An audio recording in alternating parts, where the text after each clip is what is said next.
Dashing director Puri Jagannadh, energetic star Ram Pothineni కాంబినేషన్లో తెరకెక్కిన చిత్రం double smart. Sanjay Dutt villain రోల్లో నటించిన ఈ సినిమా ఆగస్టు 15న గ్రాండ్గా రిలీజ్ అవుతుండటంతో నేడు వరంగల్లో ప్రీ రిలీజ్ ఈవెంట్ నిర్వహించారు. ప్రీ రిలీజ్ ఈవెంట్లో పూరి జగన్నాథ్ మాట్లాడుతూ ఆసక్తికరమైన వ్యాఖ్యలు చేశారు. డబుల్ స్మార్ట్ చిత్రంతో రామ్ పోతినేని ఎనర్జీ కనిపిస్తుంది అన్నారు. రామ్ ఒక కసితో ఈ సినిమా చేశాడని పూరి అన్నారు. ఈ సినిమాలో నటించిన వర్క్ చేసిన ప్రతి ఒక్కరికి వారికి ధన్యవాదాలు తెలిపారు పూరి. సాధారణంగా హిట్ సినిమా చేసినప్పుడు చాలా మంది ఫోన్ చేసి కంగ్రాట్స్ చెబుతుంటారు.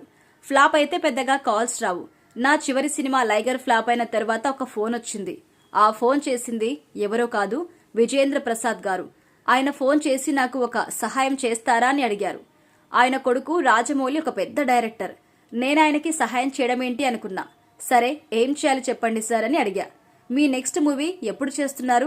కథ రెడీ అయితే నాకు ఒకసారి కథ వినిపించండి అన్నారు.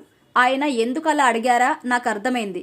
ఆయన మాట్లాడుతూ మీలాంటి డైరెక్టర్ ఫెయిల్ అయితే నేను తట్టుకోలేను.